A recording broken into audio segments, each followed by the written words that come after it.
dia a todos. Coloque a mão no coração, feche os seus olhos. Vamos falar com Deus agora. Senhor, meu Deus, meu Pai, com muita alegria e gratidão aqui estamos, meu Deus, mais uma vez, em oração, na Tua presença, para mais um culto, mais uma mensagem, mais uma palavra, meu Deus, que vem para nutrir, alimentar a nossa fé, nos fortalecer, nos direcionar. Eu quero pedir ao Senhor, meu Deus, que assuma a direção, a condução deste culto, desta reunião, com o tema servos e discípulos, e nos ajude, meu Deus, a sermos servos e discípulos que agradam ao Senhor. Nós sabemos que sem fé é impossível agradá-lo, e fé é foco. Meu Deus, o foco, a resiliência, a perseverança, o comprometimento, a entrega, a disposição para andar uma milha a mais, meu Deus, é reflexo de uma fé viva, corajosa, ousada, intrépida. Então eu peço, meu Deus, que nos ajude a manifestar o tipo de fé que nos levará a obter os resultados que nós almejamos. Não queremos viver uma fé teórica, uma fé, meu Deus, expressada apenas com palavras, mas com obras, com atitudes. Que as nossas obras, nossas ações, nosso comportamento, meu Deus, possa ser um testemunho daquilo que existe dentro de nós. Na verdade mas que seja um testemunho de uma fé viva. Senhor, assuma esse culto, eu te peço mais uma vez, fala conosco, estamos aqui abertos, precisamos te ouvir e queremos sair daqui melhores, meu Deus. Eu entrego tudo e todos agora nas tuas mãos, em nome de Jesus. Amém. Graças a Deus, amém. Amém? Podem sentar, por gentileza. Quero que você abra comigo aqui em 2 Reis, capítulo 2. Eu vou começar no versículo 10, depois nós voltamos e lemos do 1 ao 17, do 1 ao 18. 2 Reis 2,10 diz assim, disse Elias: seu pedido é difícil, mas, repita comigo, se você me vir, eu continuo, quando eu for separado de você, terá o que pediu. Do contrário, não será atendido. Bom, esse texto fala do quanto Eliseu, foi testado antes de receber o que tanto desejava. O seu foco, a sua ambição aqui, o seu desejo foi colocado à prova. Porque é assim, né? Falar que quer, todo mundo fala. Mostrar esse querer com obras, com atitude, dando aquilo que eu quero, que eu desejo, exige, é que me levará a obtê-lo. Então, querer só é poder quando querer está associado a ações, obras, atitudes. Então, o foco, o desejo de Eliseu foi colocado à prova. Então, começando no versículo 1, diz assim, quando o Senhor levou Elias aos céus num redemoinho, aconteceu o seguinte, Elias e Eliseu saíram de Gilgal. E no caminho, disse-lhe Elias: fique aqui, pois o Senhor me enviou a Betel. Betel, você sabe, né, significa casa de Deus. E você vai encontrar, como recentemente nós lemos a respeito de Jacó, a expressão suba a Betel.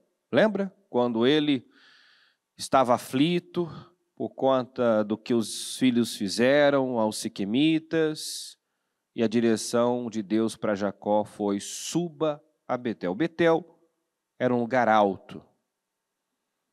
E Elias disse ao Eliseu: fique aqui, pois o Senhor me enviou a Betel. Eliseu, porém, disse: vamos juntos, juro, pelo nome do Senhor, e por tua vida, que não te deixarei ir só.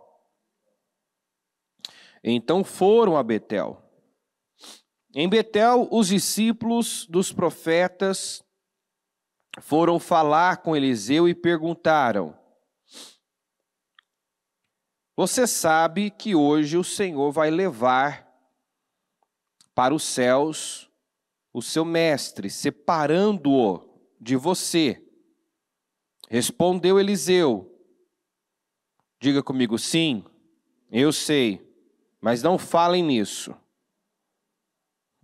Vai observando a postura dele.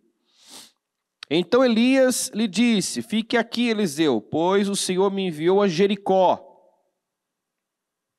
Então, primeiro, saíram de Gilgal e o Senhor o levou a Betel, a um lugar alto. Agora, o Senhor os conduz a Jericó, né?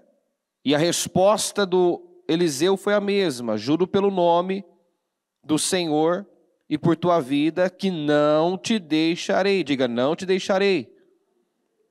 E só, diga assim, desceram então a Jericó.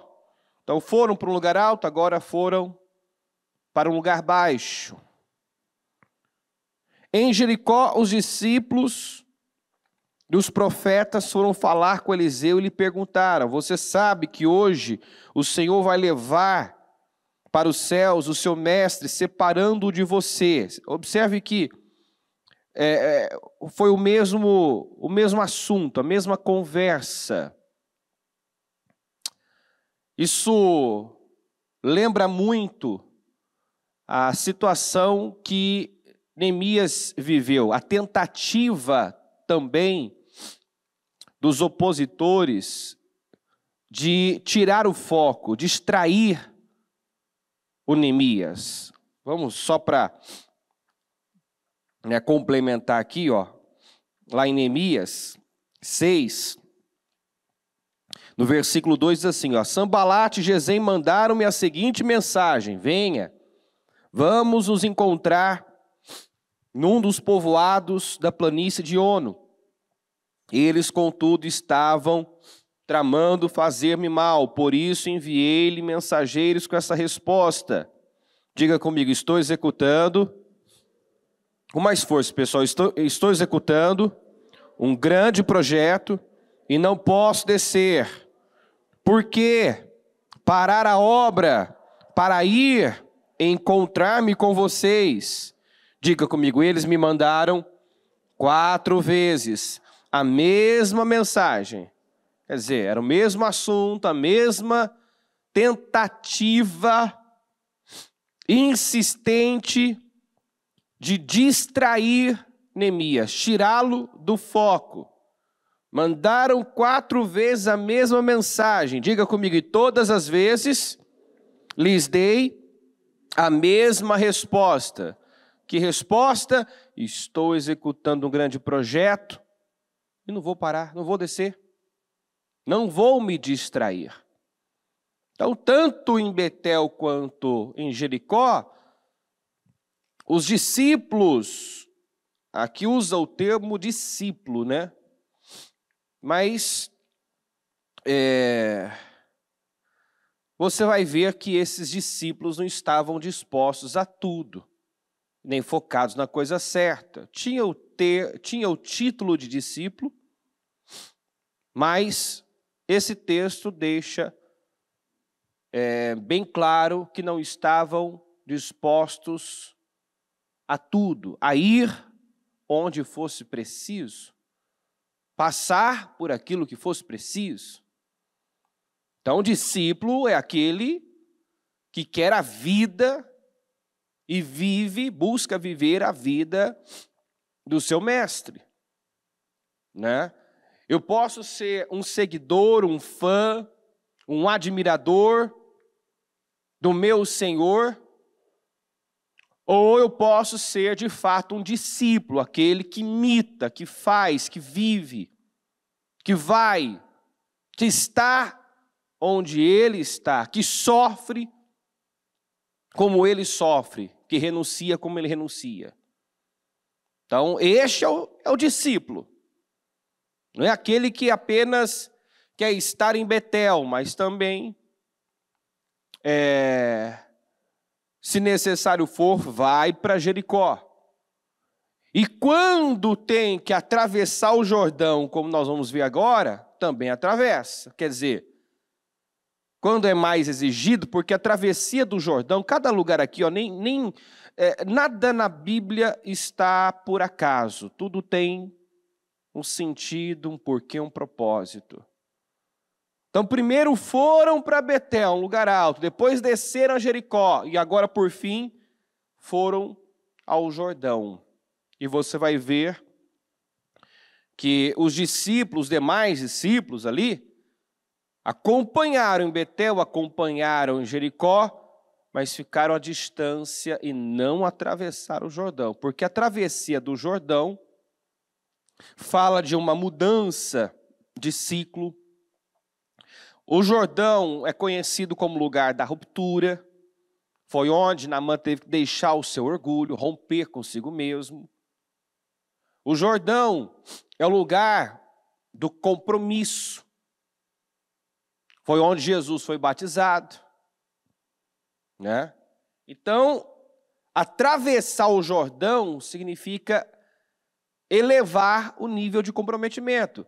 Depois que atravessaram o Jordão, Israel iniciou um novo tempo, um tempo onde viveria a melhor fase de suas vidas, que seria conquistar, possuir a terra prometida, mas que demandaria muito empenho, muito esforço, porque possuir significa desapossar. Então, como eles possuíram a terra prometida? Enfrentando guerras. Josué, por 5 anos, enfrentou guerras, uma seguida da outra. Foram cerca de 31 reis que ele teve que enfrentar, desapossar. Então estavam rumando para o melhor tempo de suas vidas, mas seriam exigidos. O Senhor ainda diz: vocês vão atravessar o Jordão para enfrentar nações mais fortes, mais numerosas que vocês. Então, eu estou levando vocês para um outro nível. Até agora, lembra daquela palavra? Vocês enfrentaram, guerras de vales, agora é guerras de montanhas. E literalmente, tiveram que enfrentar gigantes em montanhas. Eram guerras de montanhas. Seriam mais exigidos. E aí onde muita gente fracassa. Até vai a Betel, sobe a Betel, desce a Jericó, mas quando chegou a atravessar o Jordão, opa, eu vou ser mais exigido? Agora o Senhor vai requerer mais de mim? Agora eu tenho que romper com isso? Eu tenho que deixar o orgulho?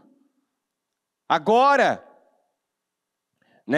eu preciso, o Jordão foi onde Jesus se batizou. O batismo representa, uma aliança com Deus, um compromisso com Deus, um novo nascimento. A ideia do batismo é que quando nós descemos as águas, ali fique o velho homem, nasce uma nova criatura. Então, novo tempo, novas atitudes. Enfim, é interessante aqui os detalhes. Em cada situação, em cada lugar nós somos testados. Ele foi testado, o foco dele foi testado em Betel, no lugar alto. O foco dele também foi testado no lugar baixo, Jericó. Então você é testado no lugar baixo. Você é testado no lugar alto. Você é testado quando tem, quando não tem. Aí isso remete à fala do apóstolo Paulo. Sei, aprendi o segredo de viver contente em toda e qualquer situação. Quer dizer, meu foco não muda. Minha fé não muda. Eu posso estar vivendo um momento de fartura, como eu posso estar vivendo um momento de necessidade. Eu não mudo. Ele fala de uma estabilidade na fé em Deus, que não dependia de fatores externos. Não importa onde eu estou, não importam as circunstâncias, eu não me amoldo às circunstâncias. As circunstâncias não me fazem. Está acompanhando ou não, pessoal? Porque tem gente que às vezes não fracassa no lugar baixo, mas fracassa no lugar alto. Tem gente que aprendeu a lidar com as dificuldades, mas não aprendeu a lidar com as bênçãos. Não tem caráter, não tem estrutura para suportar o peso da bênção. Tem gente que aprendeu a passar, né, pelo deserto, mas quando chega na terra prometida, deslumbra, se perde. Né? Aquilo toma a vida dele, as bênçãos, a glória, a honra, ocupa o lugar de Deus. Então, observe que ele foi testado. A mesma conversa, o mesmo assunto. Você sabe, né, que o teu mestre vai ser arrebatado. Não fale nisso, eu sei, não quero me distrair. Você vê um foco irresistível. E mais, você vai ver que o que ele pediu era o que ele desejou desde o início. Quando Elias lançou a capa sobre ele, e ali ele queimou tudo que tinha e seguiu Elias, o que ele desejou naquele início? O espírito do Elias. Ele desejou a unção daquele homem, o espírito daquele homem. E você sabe que muitas vezes a pessoa inicia algo, né, pura, inocente, muito bem intencionada. Ela inicia um projeto, ela ingressa. Quantos que até ingressam na política, né, com o desejo de ser diferente, mas lá se corrompe? Quantos que começam na obra de Deus com as melhores intenções, com a motivação certa, com o desejo de servir, mas na caminhada perde-se o senso, né, de missão, de propósito? O Naamã, por exemplo, ele foi com um foco para Samaria. Ele tinha um foco, ser curado da lepra. Mas lá mudou. Lá ele perdeu o foco.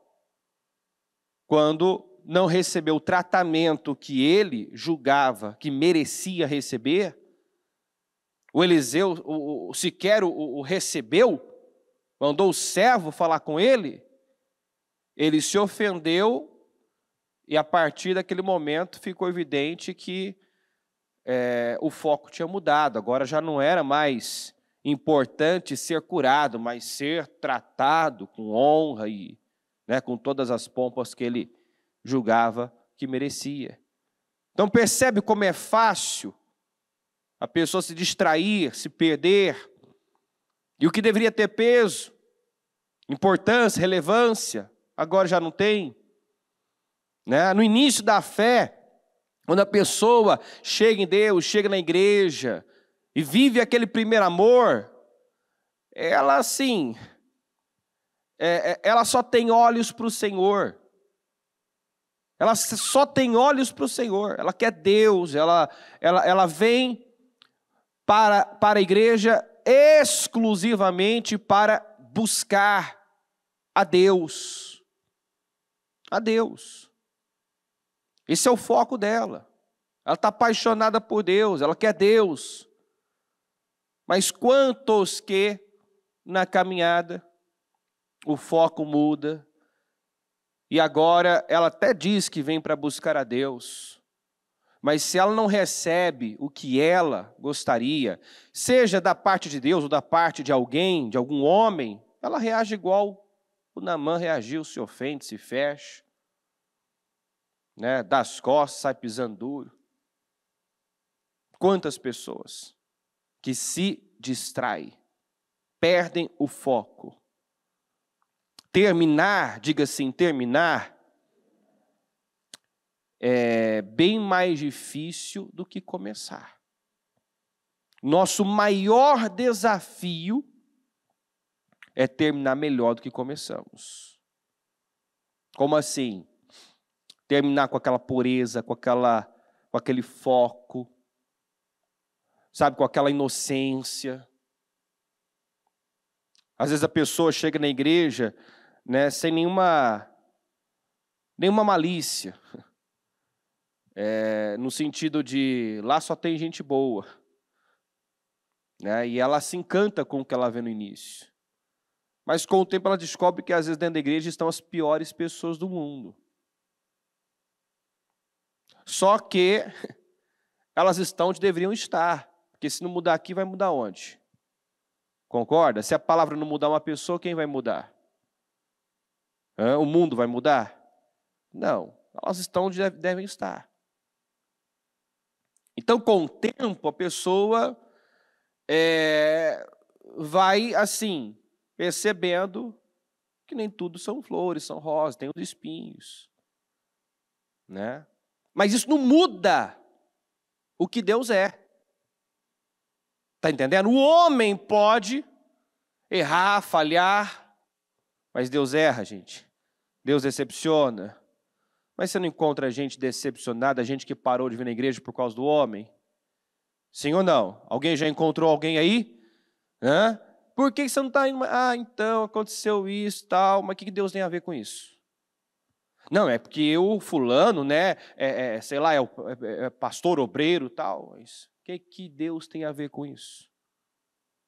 Se o fulano não representou, que Deus vai pagar o pato. Se o homem errou, quem paga é Deus.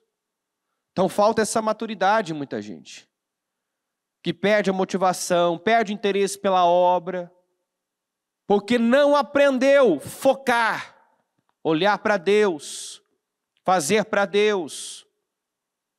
Você faz ao homem como ao Senhor, focado no Senhor.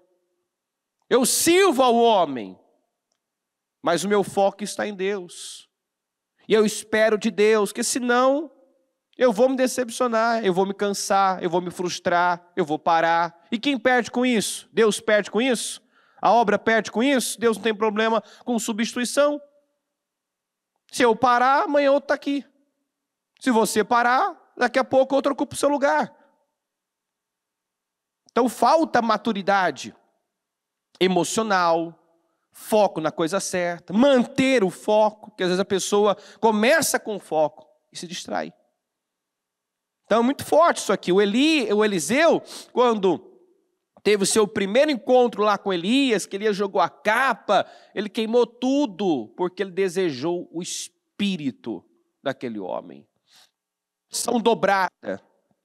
E até o final, esse continuou sendo o foco desse homem. Era o que ele continuava buscando, desejando, ele não se distraiu. E quando ele estava perto de receber, havia chegado o momento, observa que ele foi testado naquilo que ele queria. Ele foi a Betel, depois foi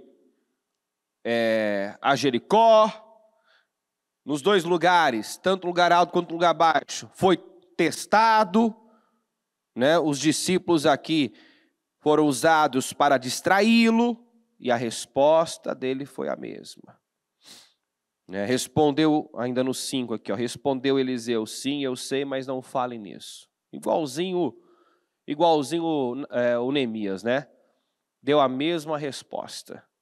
Mandaram 4 vezes a mesma mensagem e ele deu a mesma resposta. Estou executando um grande projeto, não posso parar, não vou perder tempo com bobagens, não vou falar desse assunto, isso não me interessa, isso não é relevante para mim. Ah, se todo mundo fizesse o mesmo. Quando alguma coisinha acontece, isso não é relevante para mim, meu foco é Deus. Não vou perder tempo com isso, não vou alimentar esse sentimento. Eu estou focado em Deus, na coisa certa, eu tenho um propósito, tenho uma missão. Ah, falaram isso, fizeram isso é relevante para mim, eu sei o que eu quero. Está acompanhando, gente? Amém? Foco é tudo, fé é foco. Nós precisamos manter o foco naquilo que falamos que queremos.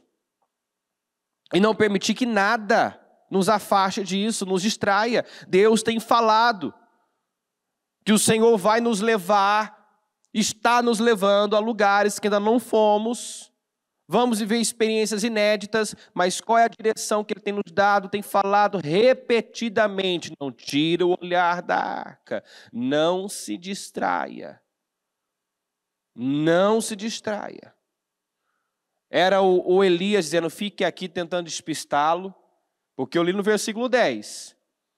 O que ele desejava não era pouco, ia exigir muito. E o que faria ele obter o que ele desejava era estar com Elias.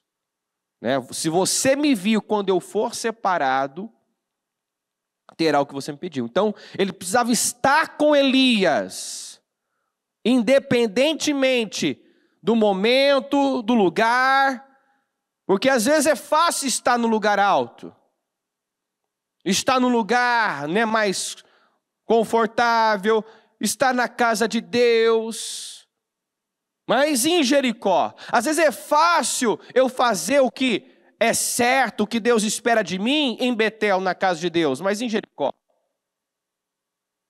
Jericó, você sabe que, por que Jericó foi destruída? Porque tudo ali era maldito, não tinha nada bendito. Então ser de Deus em Betel não é difícil, mas ser de Deus, ser íntegro, manter a fé, manter o foco na coisa certa, em Jericó, num lugar já contaminado, maldito, é desafiador. É desafiador. Então nós somos testados, nós somos experimentados. Em seguida, Elias lhe disse, fique aqui, pois o Senhor me enviou ao Jordão. Agora vamos ao lugar do rompimento, do comprometimento. Vamos ao lugar onde é símbolo de uma mudança de ciclo. Sempre que atravessamos o Jordão, estamos avançando de nível, indo para um nível mais alto.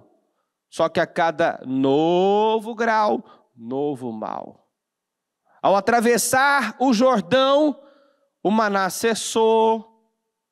Agora enfrentariam guerras de montanhas. Era um outro tempo. E olha que interessante. Ele respondeu, juro pelo nome do Senhor e por tua vida que não te deixarei ir. De frente dos discípulos, que disseram para Jesus que jamais o abandonaria. O Pedro, eu estou contigo para o que der e vier, estou pronto para morrer. Não foram capazes de vigiar 1 hora. Não foram capazes de vigiar 1 hora com Jesus. E quando tudo aconteceu, todos abandonaram. Todos abandonaram. E o Pedro ainda, que sofreu a pressãozinha da serva, negou, lançou maldições. Então observe que às vezes, por que nós somos testados naquilo que falamos? Porque às vezes o que nós falamos não existe aqui dentro. Está entendendo? Às vezes é da boca para fora. Eu quero isso, eu quero aquilo. Nós somos testados naquilo que falamos. Você quer? Então prove. Você realmente quer? Então demonstre. É o que você quer? Então me deixa ver através das suas obras, suas ações. Então foi isso. Vamos ver até onde ele está disposto a ir. Estou indo para Betel, estou junto. Agora eu vou descer a Jericó. Ah, Jericó é ruim, né? Jericó. Se fosse ficar em Betel, eu ficaria. Mas eu vou ficar aqui em Betel. Né? E para Jericó já é mais difícil, né? Desagradável. O ambiente não é tão favorável. Né? Mas foram. Agora Jordão, olha só, 50 discípulos dos profetas os acompanharam. Diga comigo, e ficaram olhando à distância. Quando Elias e Eliseu pararam à margem do Jordão. Então foram até ali. O lugar mais difícil era o Jordão. Atravessar o Jordão. 50 ficaram à distância e não acompanharam dessa vez Elias e Eliseu. Mostrando assim, esses 50 discípulos não queriam, na teoria queriam também o espírito de Eliseu. Eram discípulos dele. Na teoria, todos ali desejavam a mesma coisa, mas quem quis mais? Quem quis mais, gente? Quem foi além?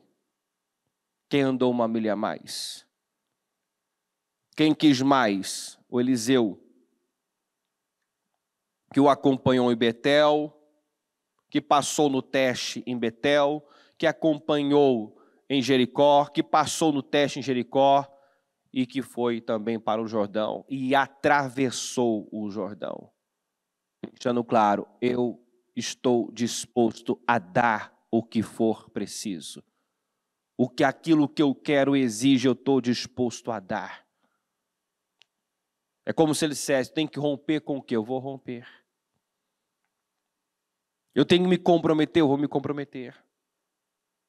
Tem muita gente que quer a terra prometida, mas não quer atravessar o Jordão. Quer andar por lugares que ainda não andou, quer viver experiências que ainda não viveu, mas não tem foco. São distraídas. Se envolvem com bobagens. Né? Você vê que o diabo sempre tem aqueles ali para distrair. Eram discípulos e foram, né, puxar, jogar conversa fora. Imagina o arrependimento, imagina o desespero de Eliseu. Se ele se distrai ali, começa a jogar conversa fiada fora, de repente, cadê o Eliseu? Cadê o Elias? Cadê? Ah, já foi para o Jordão. O quê? Eu perdi a oportunidade da minha vida porque eu estava falando bobagens aqui? Eu deixei de receber a unção dobrada porque eu me distraí com essa bobagem.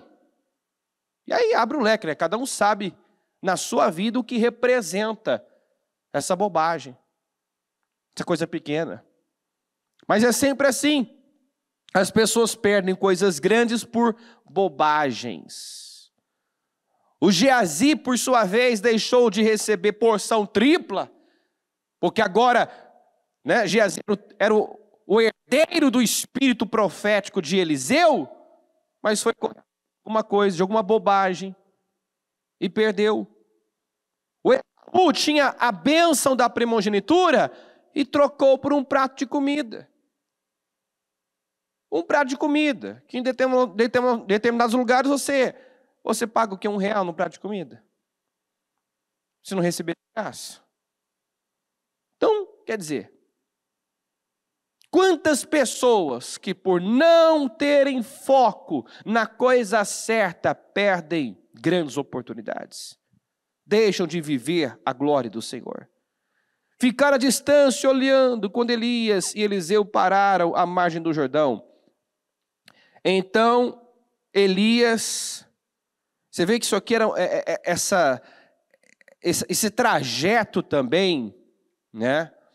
Era um teste para os demais.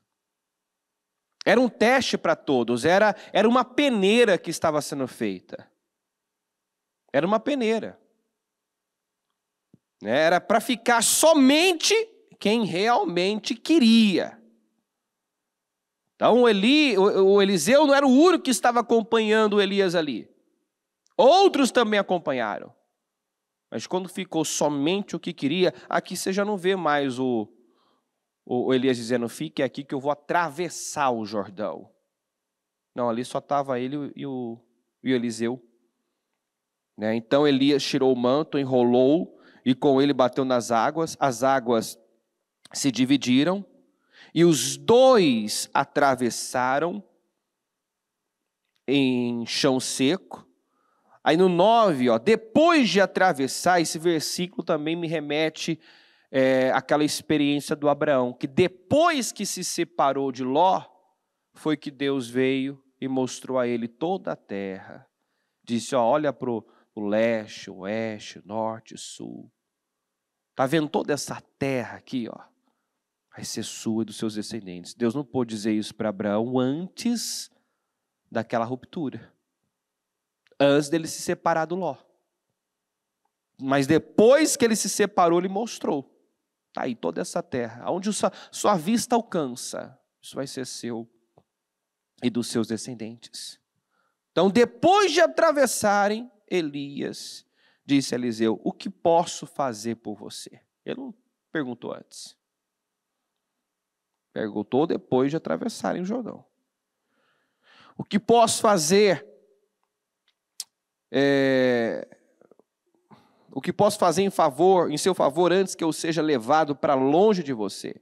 Respondeu Eliseu, faze de mim o principal herdeiro do teu espírito profético. Então o que ele desejou lá no início era o que continuava ardendo dentro dele. O foco era o mesmo, a ambição era a mesma. Isso aqui para mim é muito interessante porque, como eu disse, na caminhada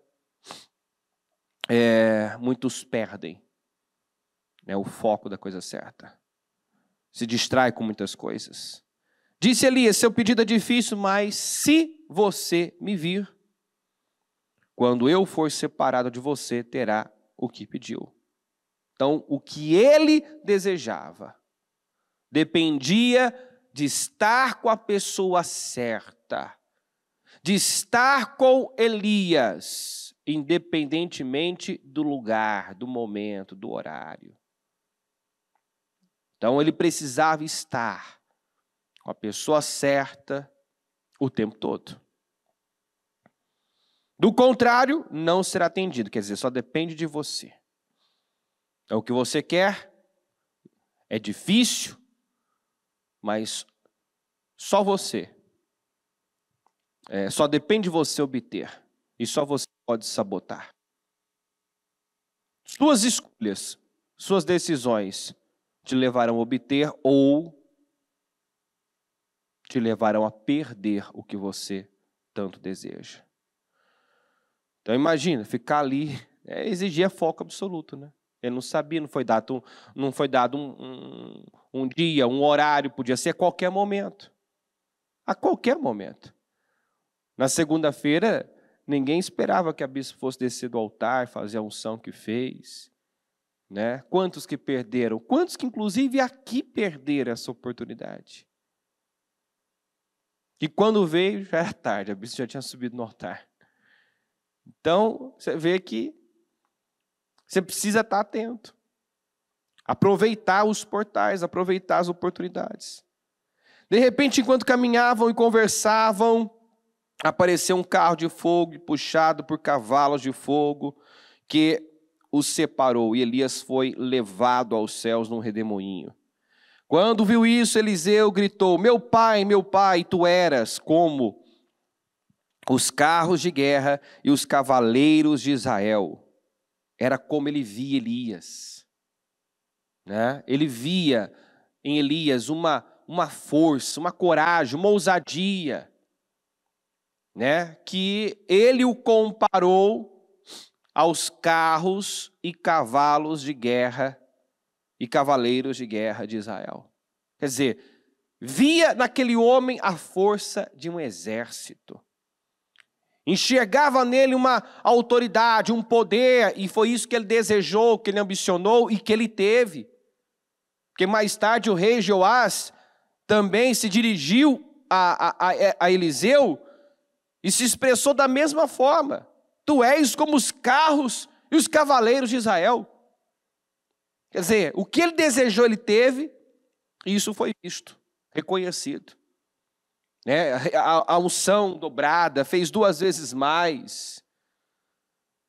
E detalhe, quando Joás se referiu a Eliseu dessa mesma forma que ele se referiu a Elias, tá aí, ora, Eliseu estava sofrendo da doença da qual morreria. A Bíblia não diz que quando Elias foi arrebatado aqui, ele estava sofrendo com alguma doença. Mas Eliseu estava sofrendo da doença da qual ele morreria. Então Joás, rei de Israel, foi visitá-lo e curvado sobre ele, chorou, gritando: meu pai, tu és como os carros e os cavaleiros de Israel. Então isso é sempre impactante para mim, porque o sujeito estava sofrendo da doença da qual morreria. Mas será que Joás percebeu? Será que Joás sabia? Será que alguém tomou conhecimento disso? Será que ele externou a sua dor? Essa é uma característica de homens e mulheres de fé de verdade. De homens e mulheres de Deus de verdade. Falamos na segunda-feira da Sunamita. O que ela estava vivendo era fácil?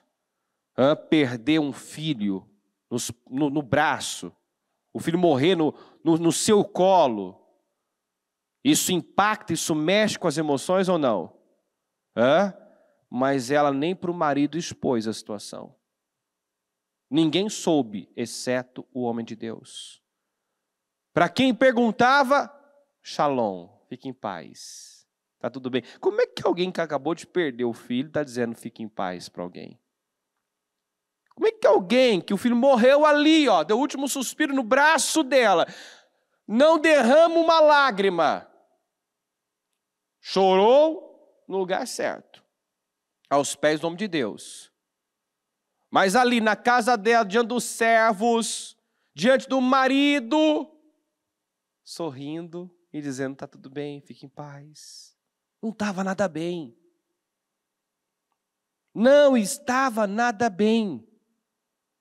Mas ela permaneceu, diga estável. Diga mais forte, estável. E essa é uma virtude, eu posso dizer assim, que nós temos que buscar.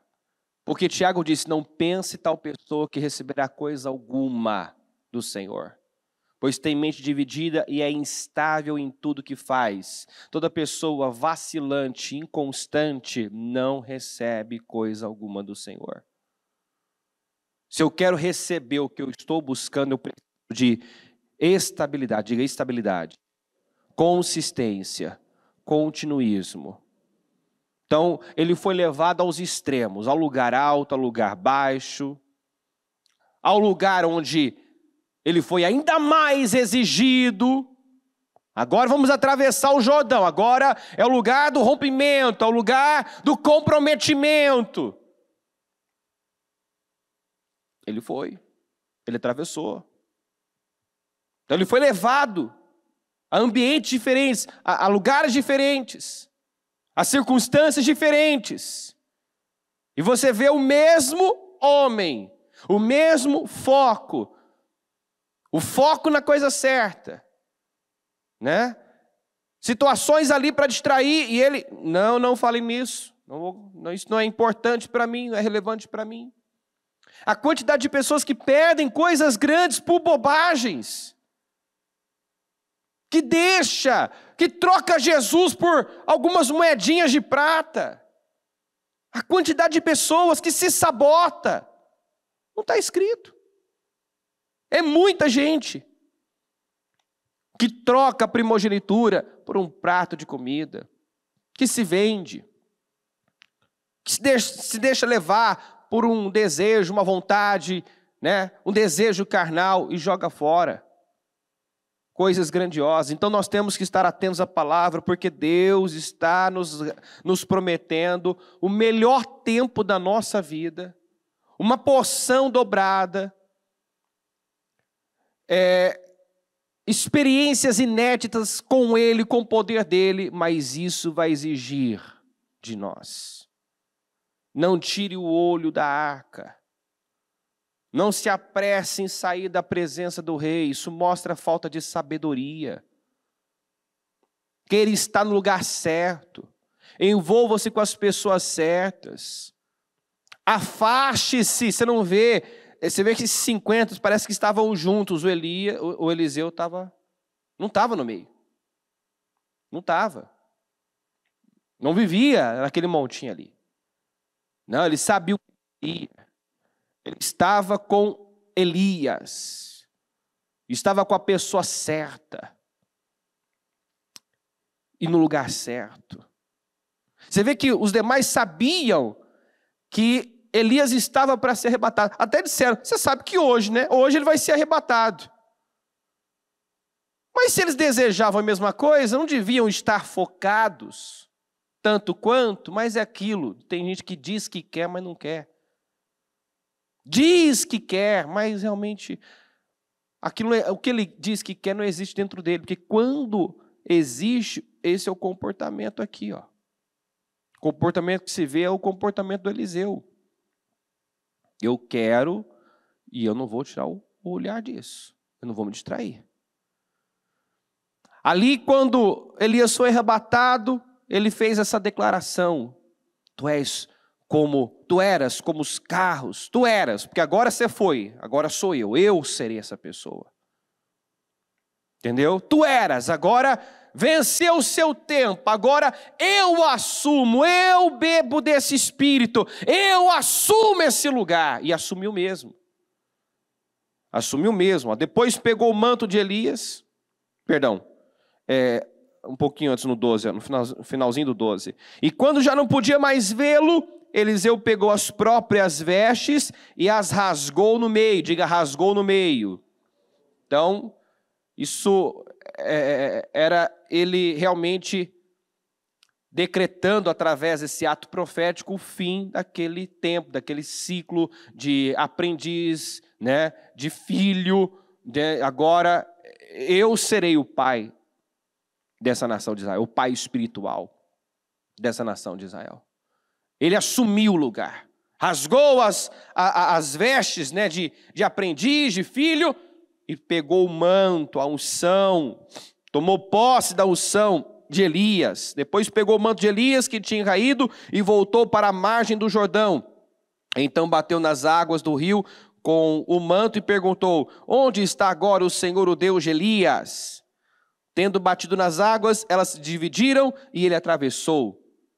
Então isso deixa claro que o Senhor realmente o confirmara ali como sucessor, como herdeiro do espírito profético de Elias, né? Porque ele creu, né? Você vê que o cajado dele na mão do Geazi não funcionou no caso lá do filho da sunamita. Mas o manto de Elias na mão de Eliseu, porque ele creu, provocou o mesmo milagre. Do jeito que o Jordão abriu para Elias, o Jordão se abriu para ele também. Por quê? Porque ele creu. Ele tomou posse. Né? Depois, vê lá o Eliseu, pega aqui o meu cajado, vai lá, coloca sobre o menino. O Geazi foi, fez o que tinha que fazer, não aconteceu nada. E a sunamita, que já tinha discernido, é discípulo, mas não tem o mesmo espírito. Disse para o Eliseu: eu não vou sair daqui, eu só saio daqui se você for. Então não adianta eu apenas estar ouvindo a palavra, eu preciso crer na palavra. Recebendo de Deus a unção, preciso tomar posse da unção. Preciso tomar posse, preciso crer. Como é que eu tomo posse? Crendo e dando os meus passos de fé. Ele pegou o manto, a primeira coisa que ele fez foi lá e ter a mesma atitude que o Elias teve. Onde está o Deus de Elias? Que agora, esse Deus que foi com Elias tem que ser comigo. Que usou Elias tem que me usar. E agiu lá a sua fé, e bateu nas águas do Jordão, e o Jordão se abriu da mesma forma que tinha sido aberto para Elias. Quando os discípulos dos profetas vindo de Jericó viram isso, disseram: o espírito profético de Elias repousa sobre Eliseu. Então foram ao seu encontro, prostraram-se diante dele e disseram: olha, nós, teus servos, temos 50 homens fortes, deixa-os sair à procura do teu mestre. Talvez o Espírito do Senhor o tenha levado e deixado em algum monte ou em algum vale. Você vê que eles são bem contraditórios, né? Eles mesmos disseram para o Eliseu: ó, você sabe que hoje teu mestre, você sabe que hoje o Senhor vai levar para os céus o seu mestre, separando de você, para os céus, para os céus, vai ser arrebatado. Você sabe que hoje chegou, o fim da história dele aqui na terra, ele vai ser arrebatado. Aí o Eliseu atravessa o Jordão, da mesma forma, usando o mesmo poder, da mesma autoridade. Eles reconhecem, olha, o espírito de Elias repousa sobre Eliseu. Prostram-se diante dele, mas em seguida diz que poderiam dispor de 50 homens fortes para caçar o Elias, que talvez estivesse em algum lugar. Quer dizer, eles não criam. Sabiam, mas não criam. Falavam, mas não criam. Eram contraditórios. Então é por isso que Deus nos testa. Quer dizer, nós falamos coisas que não estão dentro de nós. Falamos muitas coisas que é só da boca para fora. Mas respondeu Eliseu: não mande ninguém. Quer dizer, é inútil isso. É inútil. Ele já foi. Novo tempo. Agora eu sou o herdeiro desse espírito.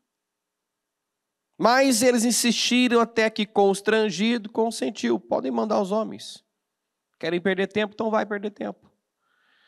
E mandaram os 50 homens que procuraram Elias por 3 dias, mas não encontraram. Quando voltaram Eliseu, que tinha ficado em Jericó, ele lhes falou: não lhes disse que não fossem? Só perderam o tempo. Gastaram energia à toa. Ainda estavam procurando Elias. E ainda ontem a bispa falou sobre isso. Elias já foi. Outro dia Deus nos deu a palavra: Moisés está morto. Então, mudança de tempo. Nós temos que discernir, como foi dito essa semana, discernir os tempos. Discernir, acompanhar o mover. Você vê que eles ainda estavam presos ao Elias, presos a um tempo que já tinha passado. Um tempo já tinha passado. Então qual é o tempo que eu estou vivendo agora? O que é que Deus quer de mim agora? O que Ele espera que eu faça agora? Talvez o que eu fiz o ano passado funcionou o ano passado. A fé que eu usei, as ofertas que eu fiz, a maneira como eu me comprometi, me trouxe resultado no passado. Mas esse é um novo ano, já não tão novo assim, E exatamente no meio do ano nós recebemos aquela palavra, falando de uma mudança, o tempo já mudou, o ciclo é novo. E se nós não acompanharmos, nós podemos perder os portais. Quando há uma mudança de ciclo, significa que o que Deus tolerou antes não vai tolerar agora. O que passou antes não vai passar mais. Talvez há coisas que você fazia, falava, pensava, via, assistia, que até o meio do ano, digamos assim, passou. Deus teve misericórdia. Deus foi longânimo. Mas agora, a longanimidade dará lugar ao juízo, às consequências. Porque não confunda longanimidade com impunidade. Deus é longânimo, mas não tem o culpado por inocente. Não cobra o que eu não sei, mas cobra que eu viva à altura do meu conhecimento. O que não me foi revelado ainda não tem como ele me exigir. Mas o que já me foi revelado, e se eu ali pago para ver a destruição, brinco, como a bispa dizia ontem, brinca com Deus. Quem brinca com Deus não crê na palavra. E ela se cumpre para bem e para mal. Quem já ouviu sobre mentira, fofoca, imoralidade? Quem já ouviu sobre essas coisas e ainda insiste, resiste? Né? Cada um traz para si. Talvez você já ouviu sobre algo.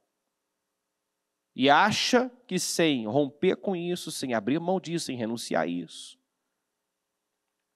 você vai chegar lá. Não vai.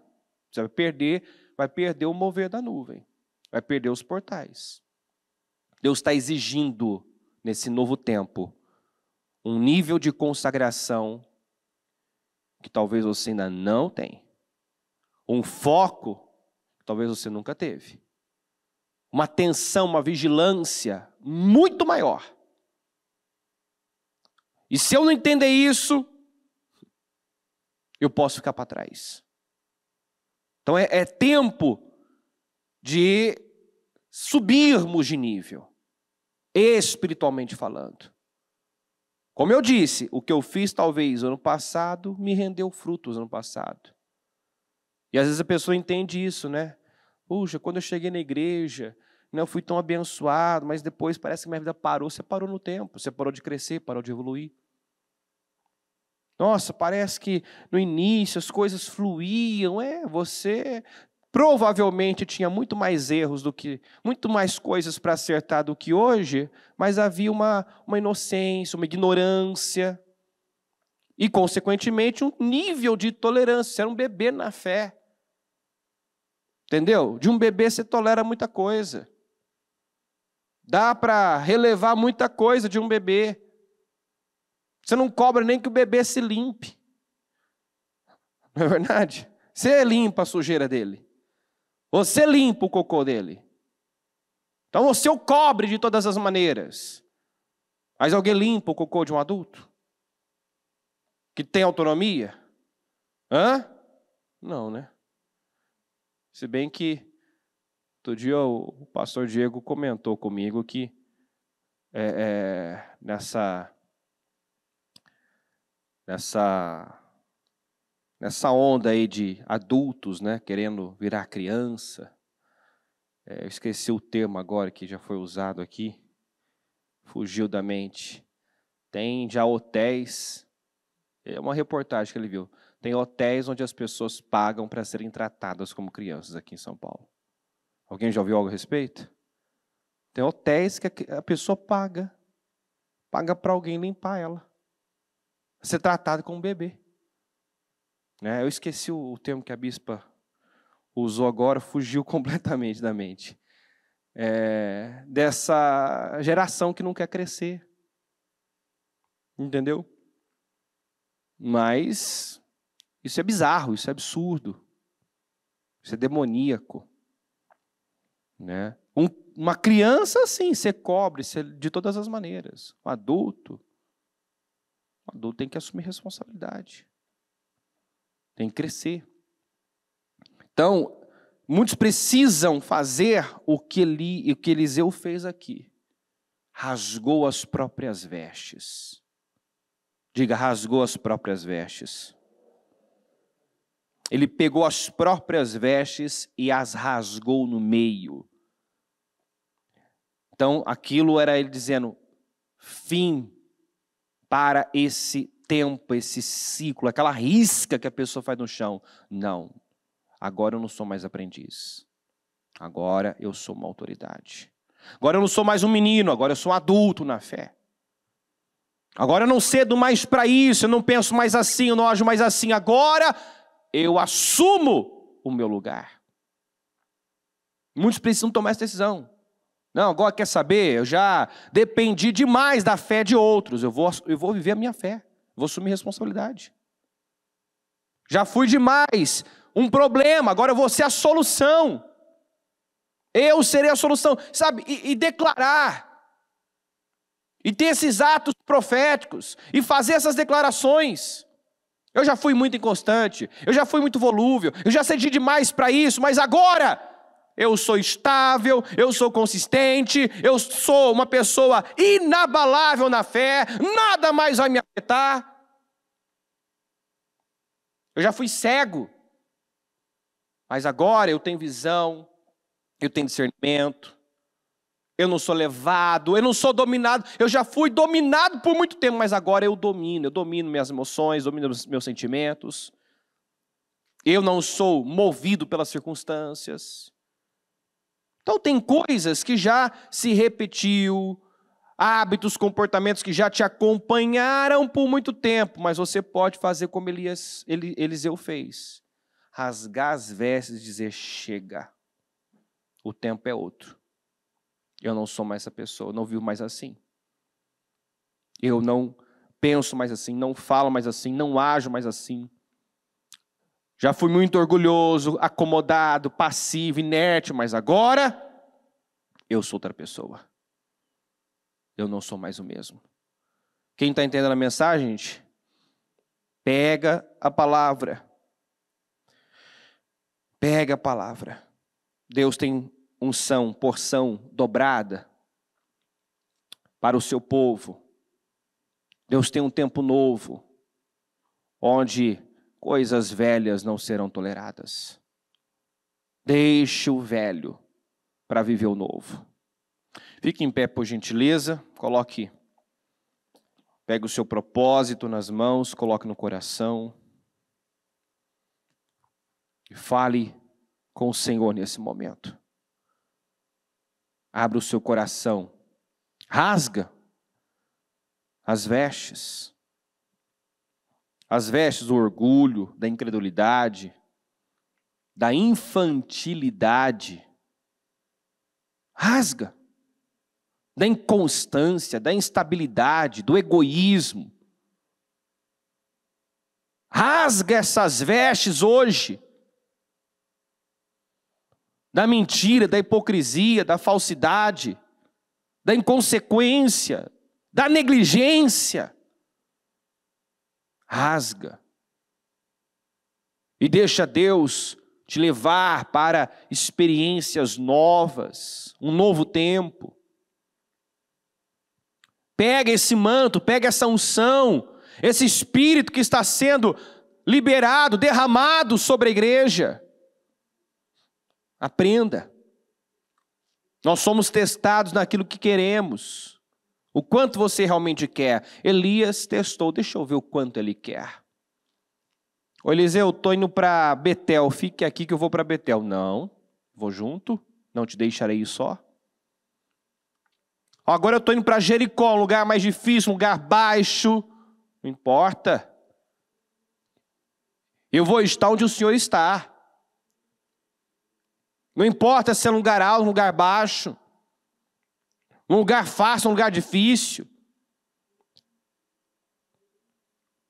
E ali ele foi revelando, mostrando, consistência, continuismo. Ele não vacilou, ele não foi inconstante. Agora eu vou para o Jordão, fique aqui. Não, eu vou junto também. Não, mas lá é lugar de renúncia, hein? De rompimento, de sacrifício, de cortes na carne. Você vai, ao atravessar, você vai ser exigido. Você vai viver coisas que você nunca viveu, mas também vai ser exigido num nível que você nunca foi. Tem certeza que quer atravessar? 50 ficaram à distância. Não estavam dispostos. Mas Eliseu não hesitou. Atravessou. Então, é tempo de rompimentos, de cortes na carne, de elevar o nível de comprometimento, de sair do meio do bando. Eliseu não perdia tempo com aqueles 50 discípulos, desfocados, distraídos, que jogavam o assunto fora. Ele tinha foco, senso de missão, propósito. Na verdade, o único discípulo ali foi o Eliseu, porque os demais só tinham título. Não tinha senso de missão, não estavam dispostos a tudo. Jesus deixou bem claro que se alguém quiser seguir-me, deve negar a si mesmo, tomar sua cruz. Ele disse para os discípulos, olha, as raposas têm suas tocas, mas eu não tenho dinheiro na cabeça. Eu posso estar aqui hoje eu posso estar num lugar mais confortável, mas amanhã eu posso estar num lugar mais desafiador. Hoje eu estou aqui nessa festa de casamento, vivendo um momento, né, gostoso, prazeroso. Amanhã eu estou indo para a cruz. Quer dizer, eu estou aberto à vontade do meu Pai. O que o meu Pai me mandar fazer, não importa se é fácil ou difícil, é o que eu vou fazer. Então Deus quer encontrar isso em nós, esse espírito em nós. Alguém disposto a tudo, a entregar tudo, renunciar a tudo, sacrificar o que for preciso. Senhor, meu Deus e meu Pai, eu oro nesse momento, pedindo que o Senhor fale mais aos corações, meu Deus. E dê, meu Pai, através dessa mensagem, clareza. Meu Deus, uma visão clara para cada um de si mesmo. Que ela, meu Deus, se veja, se reconheça. Meu Deus, que ela se observe, se analise, veja, meu Deus, se ela se assemelha aqui ao Eliseu na história, ou aos 50 discípulos de profetas, aqueles homens que também eram discípulos, mas, Senhor, comprovadamente não estavam dispostos a tudo, foram até ali e pararam, ficaram à distância. Senhor, o Senhor quer um povo altamente comprometido, disposto a tudo, renunciar ao que for preciso, fazer os cortes que forem necessários. Tua palavra, meu Deus, é tão incisiva que diz que se um olho, uma mão, um pé te fazer tropeçar, é melhor você cortar, abrir mão dele, do que perder a sua salvação. O Senhor não poupa nem membros físicos, quanto mais sentimentos, hábitos.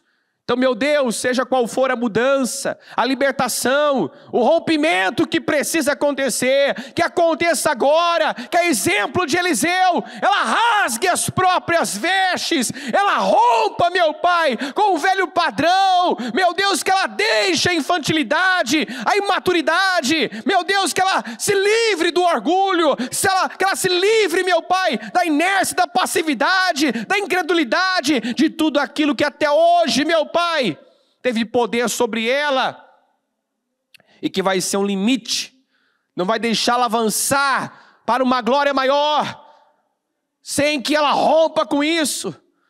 Ajuda, meu Deus, ajuda, meu Pai, eu te peço ajuda, ajuda, Espírito Santo, cada pessoa que assumir o seu lugar, assumir uma postura séria, comprometida com o Senhor, ajuda, meu Deus.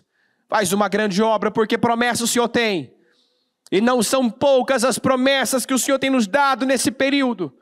O Senhor quer fazer coisas estrondosas, inéditas, gloriosas. O Senhor quer fazer resplandecer sobre nós a tua glória. O Senhor tem para o seu povo o melhor tempo. Eu creio que esse segundo semestre, meu Pai, será o melhor tempo das nossas vidas, onde nós vamos receber tudo em dobro, viver uma restauração, uma restituição, meu Deus, fora do comum. Mas nós temos que dar o que a fé exige, dar o que nós queremos exige. O seu pedido é difícil. O Senhor disse, o Elias disse para Eliseu, o seu pedido é difícil, mas se você estiver disposto a dar o que se exige, você vai receber. Talvez você deseja, você ambiciona coisas muito grandes, e depende de você receber ou não, viver ou não. Dê o que Deus exige. Você precisa ter o discernimento na sua vida do que é que Deus está exigindo e não hesitar. Atravesse esse Jordão. Eleva o teu nível de comprometimento e Deus vai te levar a lugares altos. Vai derramar uma unção nova, fresca. Vai derramar sobre você uma unção dobrada. Vai te dar a habilidade que você precisa, a capacidade que você precisa para ir além. Para fazer muito mais, porque Eliseu fez muito mais do que Elias. Fez o dobro do que Elias fez. Então Deus quer levantar pessoas e usá-las poderosamente. Senhor, faz a tua obra aqui, Senhor, e que decisões importantes estejam sendo tomadas, que ninguém saia, Senhor, indiferente a essa mensagem, mas que mudanças tenham acontecido. Em nome do Senhor Jesus, eu concordo, meu Deus, com o projeto de restauração. Eu declaro, meu Deus, tudo que ela tem apresentado a Ti, tornando-se realidade na vida dela. E que ela viva nesse ano, Senhor, experiências novas, um tempo glorioso, meu Pai, o melhor tempo da sua vida. Eu abençoo cada um nesse momento e concordo com todas as orações e as ligo na terra para que sejam todas ligadas no céu. Em nome do Senhor Jesus. Obrigado, Senhor, por esse dia. Obrigado pela direção. Obrigado por tudo que o Senhor tem feito, por tudo que vai fazer ainda. Eu te agradeço. Amém, amém e amém.